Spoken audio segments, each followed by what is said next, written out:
Here we go again. Republicans apparently said to be working on a new health care bill as we speak. The Vice President, Mike Pence, meeting with House members from the Freedom Caucus on the Hill yesterday, also sitting down with a group of moderates at the White House earlier. This is one of the previous bill's chief critics. Kentucky Senator Rand Paul went golfing with President Donald Trump on Sunday over the weekend, but there's more than just golf to that event. Senator Rand Paul is my guest now, and thank you for your time and good day to you.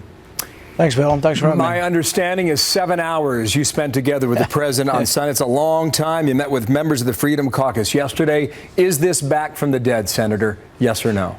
Yeah, I think we're getting closer and closer. And the important thing to remember is sometimes we get so caught up in our arguments that we think that we disagree on everything, when in reality, we probably agree on 80–90% of this stuff. So it's trying to get to the point where it's something that all sides feel like, you know what? The Obamacare repeal will be good for the American public. It'll bring down insurance prices. It'll let more people get insurance at a cheaper price. And we got to get there. And we haven't quite gotten there, but I think we're getting closer. Okay, you just said repeal. And 2 days ago, you said the following during that match with the president. Watch here. We had a great day with the president today. We did talk about some health care reform. I think the sides are getting closer and closer together, and I remain very optimistic that we will get Obamacare repeal. Now, again, the word repeal. It's not repeal and replace. Why not? You know, this is still sort of the debate, and right now they're trying to do the repeal and replace that they've been putting forward, the Ryan plan. Some conservatives don't like the fact that we repeal all of the Obamacare subsidies, but then we replace them with Republican subsidies.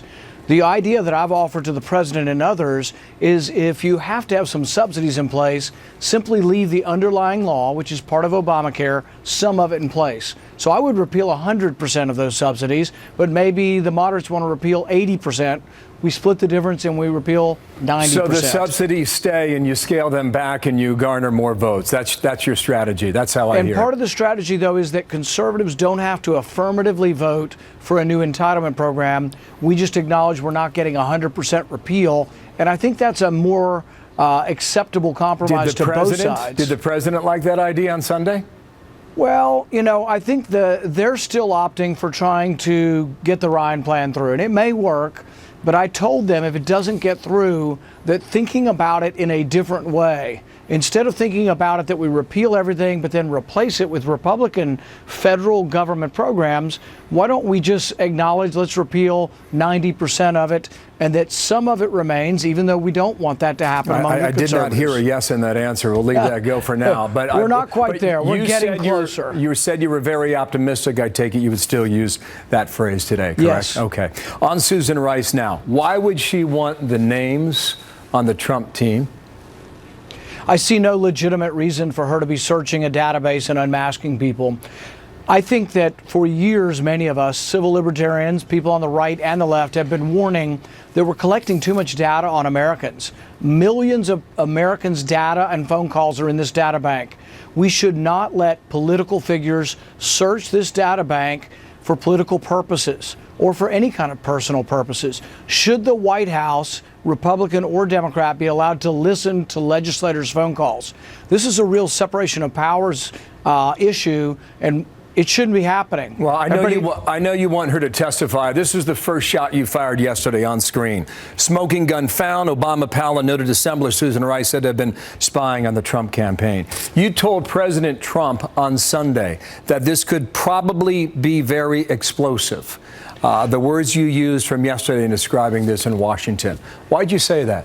Even before I saw this story, the scuttlebutt for about a month is that political figures in the Obama White House, namely Susan Rice, were probably involved with this. And then we get the story confirming that it sounds like dozens of times, but at least a number of times, she was unmasking people.